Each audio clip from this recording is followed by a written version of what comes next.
Let's play a game. Imagine if Democrats got elected to office and then immediately froze the bank accounts and took away the homes of everyone in America that donated to the Republican Party. You don't get due process, you don't get a lawyer. Nope. The government just shows up to your door and takes your home away from you. The second that happens, there is no more trust in the financial system. The economy stops, it's game over. The world's financial system relies on trust. Trust that the money you earn is yours, that it can't be taken away from you at random. If that trust is broken, the financial system is destroyed. The last time this happened, the last time people lost trust in the banking system, we entered into the Great Depression. Well, this is exactly what the West is doing right now to Russia and Russian people that aren't even connected to the Russian governments. And while the world is cheering on this theft, I'm here to warn you that we are on a very slippery slope. We're joining with European allies to find and seize their yachts, their luxury apartments, their private jets. We're coming for you, ill-begotten gains.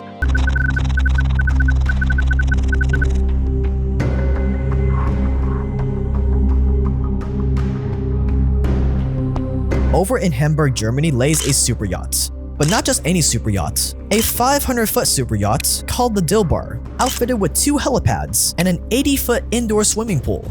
It is the biggest super yacht in the world in terms of interior volume. It can carry up to 36 guests and is estimated to be worth around $600 to $750 million, according to the US Treasury. Almost $1 billion for a yacht.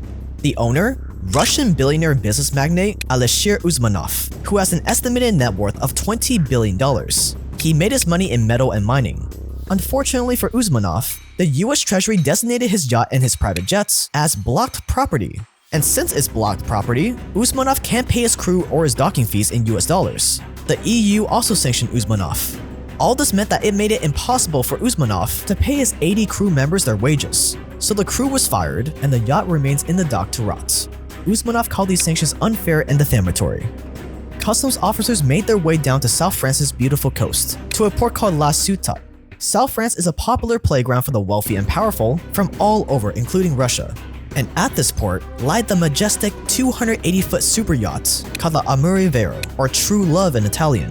It's built by a company called Ocean Co. in the Netherlands. It carries up to 14 guests, has a master cabin, 2 VIP cabins, 3 double cabins, and a twin cabin.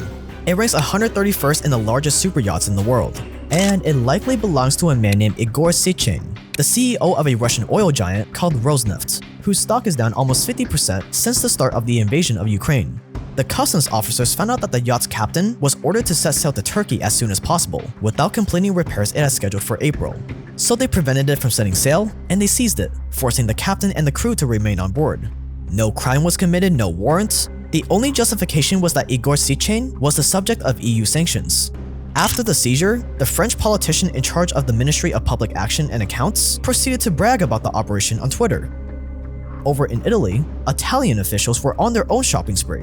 This is Lady M, worth around 65 million euros and apparently belongs to Alexei Mordashov, who's behind the Russian steel conglomerate Severstal. It was seized in the port of Imperia in northwestern Italy. In another nearby port, another yacht named Lena was seized, owned by the Russian billionaire Gennady Timchenko, who's behind the investment firm Volga Group. Vladimir Solov also met the same fates, except it was his Italian villas on Lake Como, worth around 8 million euros and near George Clooney's properties there. In response to his villas getting seized, he said, quote, "I bought it, paid crazy amounts of taxes, and suddenly someone makes a decision that this journalist is now on the list of sanctions." Solov is a talking head on Russian state TV, far from the most unbiased news source out there, but I doubt he has any control over what Putin does. In total, Italy impounded assets, totaling around $150 million overnight.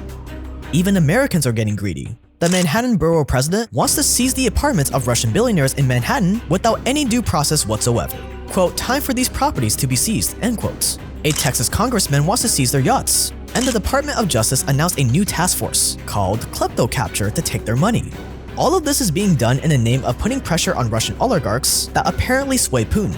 But according to some of my trusted Russian sources that are actually connected to these oligarchs don't hold that sort of power over Putin anymore, because there's no extra room at the top for Putin.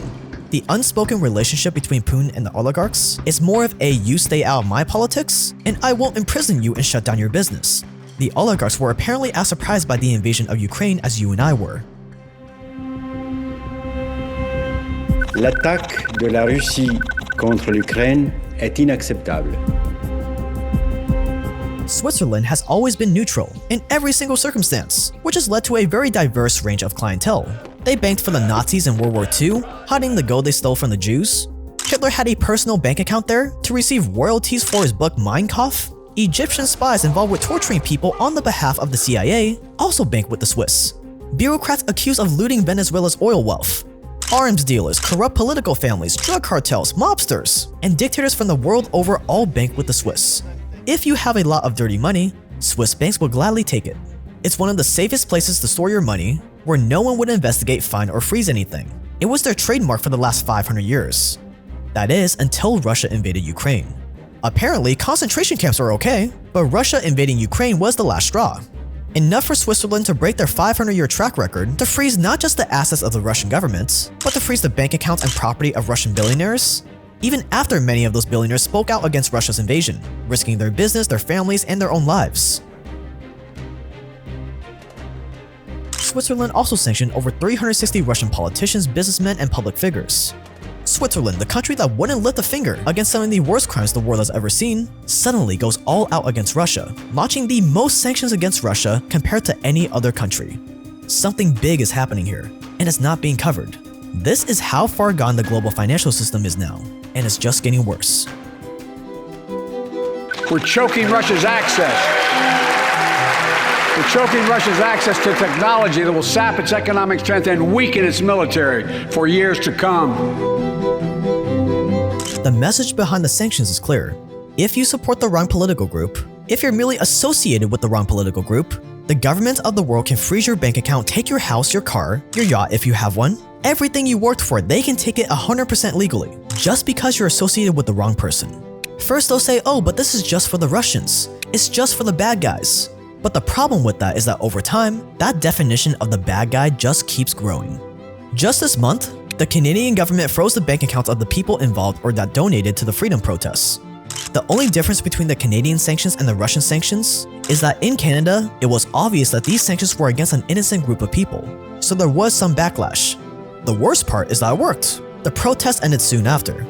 But for the Russians, it's one of those rare moments in history where everyone from all sides of the aisle, all sides of the political spectrum, is buying into the same narrative, that everything Russian is bad.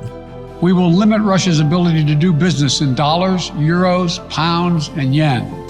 Жести хочется, я перестану смотреть свои любимые фильмы на Netflix, перестану покупать вещи в своих любимых брендах, потому что они все закрылись. Я перестану путешествовать, да и в принципе моя профессия уже, считайте, не нужна, потому что сейчас введена жесткая цензура, и как я буду работать где хотела, я не знаю. To summarize, this is what the sanctions on Russia really means. The money in your bank account is meaningless. The deed to your house, the title to your car, all meaningless. Because the second you get painted the enemy, the world's governments are going to take you for all you've got.